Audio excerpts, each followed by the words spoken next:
Hello, today I'm joined by Wendy McGovern. She hosts the Animal Rights Show, which is regularly streamed on YouTube.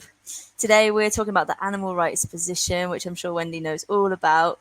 And if it's all right, Wendy, I was going to start off by asking you if you could how would you define the animal rights position? A nice simple one.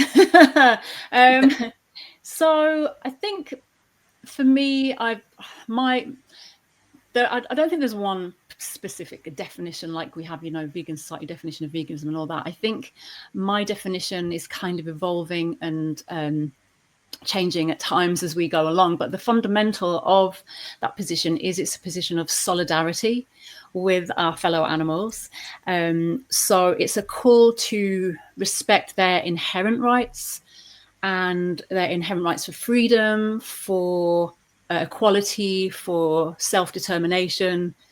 And it's a demand that they are not bred, that they're not used or enslaved or commodified or killed for human gain.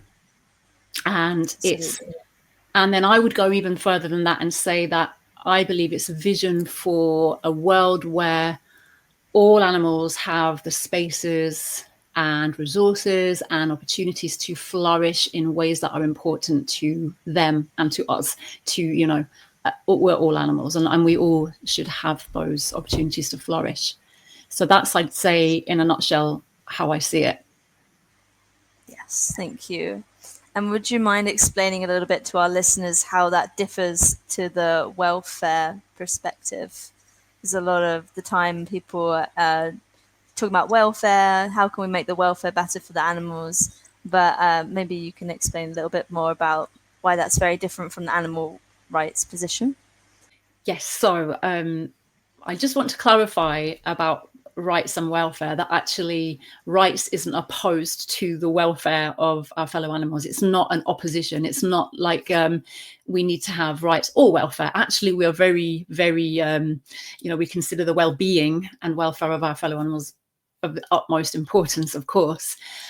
So the difference for me, as I see it, is that the rights position, as I said before, is a position of solidarity. It's about a fundamental shift of a relationship. So we're currently in relationships of dominance and control, and we are oppressing and using and enslaving and killing. This is our relationship with our fellow animals right now.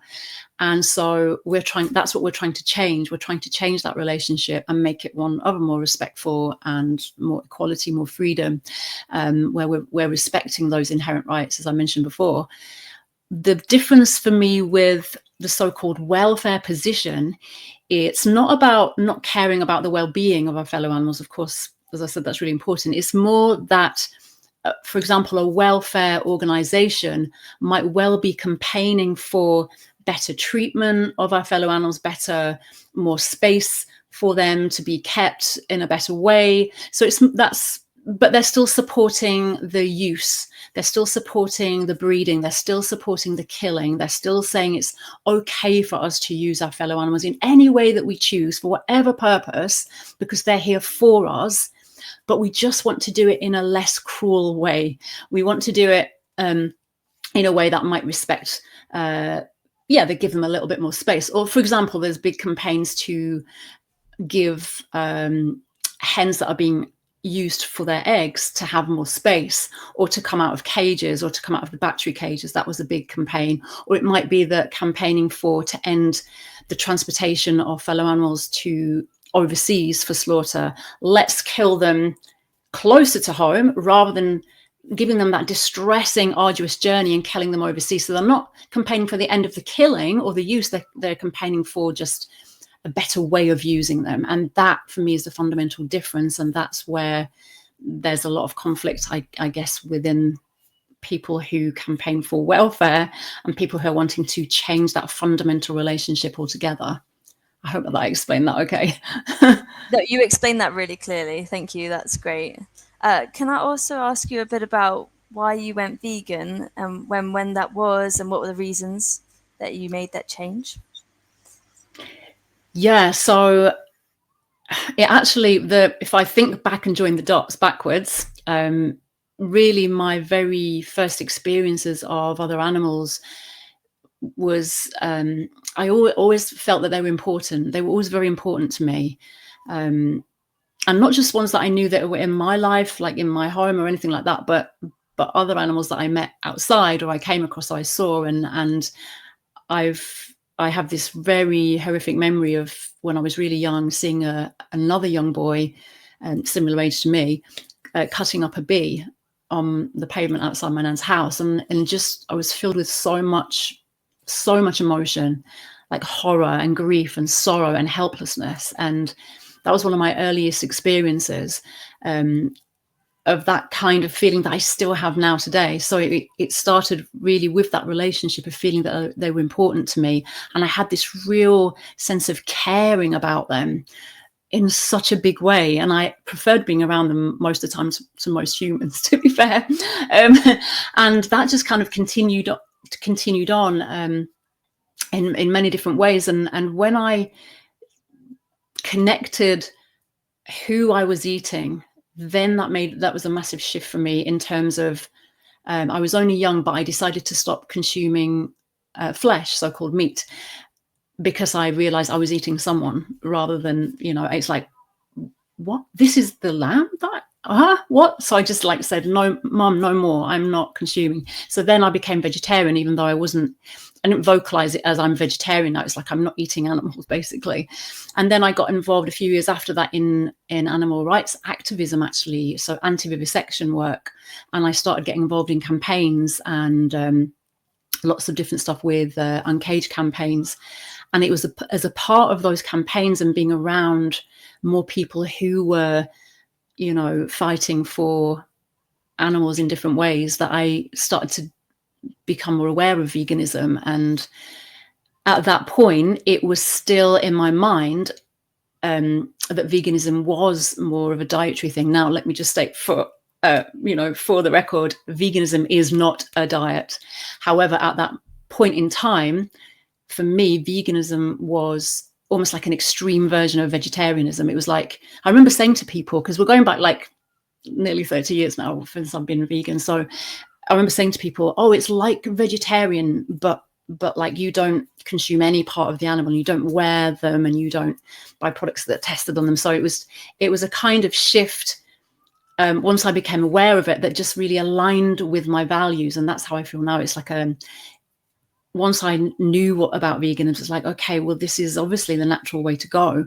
And so it just was like an evolution because of my relationship with fellow animals and because of my values and how I felt about them.